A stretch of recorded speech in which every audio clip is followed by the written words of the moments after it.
Without objection. Mr. Speaker, in September, I visited Honduras as part of a delegation organized by the Washington Office on Latin America. Last month, I spoke about the violence and extreme poverty that forced families and young people to flee the country. Today, I want to focus on another urgent issue, namely how to confront the pervasive corruption in Honduras.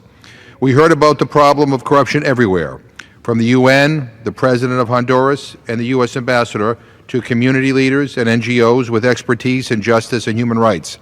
Everyone wanted to talk about the seemingly intractable problem of endemic corruption in Honduras. The roots of corruption in Honduras are deep and long-standing. They encompass state actors, criminal networks, and powerful political and economic interests.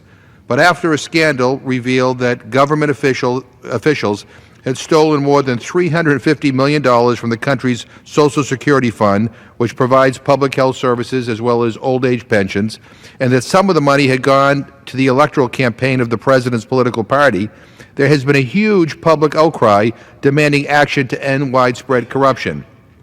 Tens of thousands of Hondurans have marched in the streets over the past months, calling for an international independent commission to investigate corruption and impunity based on the model of the CICIG in Guatemala, but tailored to Honduran reality.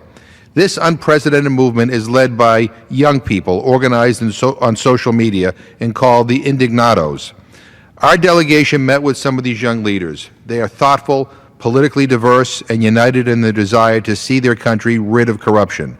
They now face threats for what they're doing, and I hope that the Honduran government is doing all that it can to ensure their safety and their freedom of association and not turning a blind eye to the threats targeting them and their families.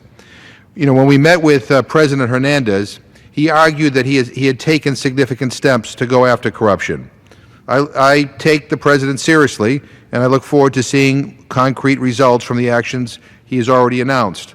I also met with NGOs, including the Association of Judges for Democracy, that work on judicial, legal, and transparency issues, who unanimously felt much more must be done. At the height of the protest movement, President Hernandez called for a national dialogue on how to address the problem of corruption, asking the United Nations and the Organization of American States to help facilitate the process and develop a consensus on what needed to be done. So I was disappointed to learn that the dialogue process was not as inclusive as it could have been. The UN was sidelined, while the OAS carried out a quick series of discussions before developing a proposal for the President.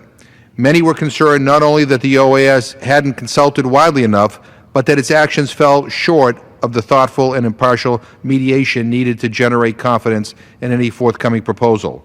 On September 28th, the OAS presented its proposal to President Hernandez.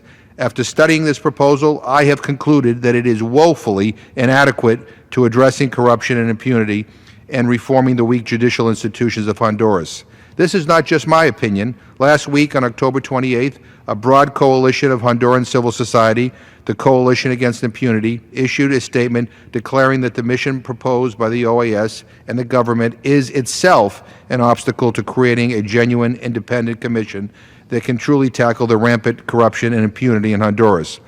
Earlier, on October 4th, the Indignados issued a similar critique, pointing out the weaknesses of the OAS proposal to independently investigate crimes of corruption and ensure their prosecution.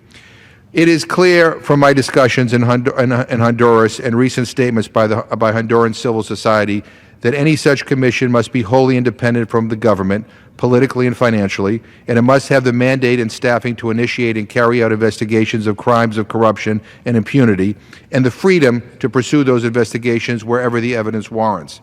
It must also have the mandate and ability to work independently with state prosecutors and investigators to bring such crimes to justice. Honduras does not need one more round of judicial studies and technical assistance or a board of international mentors as proposed by the OAS.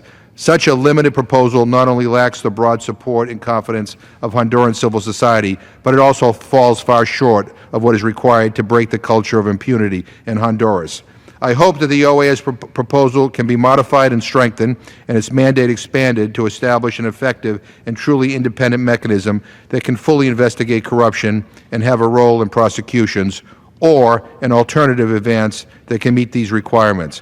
I hope that a new proposal includes close cooperation with the UN, and I further believe that U.S. and international aid needs to be carefully calibrated to link assistance to progress on human rights and any corruption, including a truly independent commission with the full power of investigation into corruption and impunity and the ability to be part of the prosecution of those charged with such crimes. I yield back my time.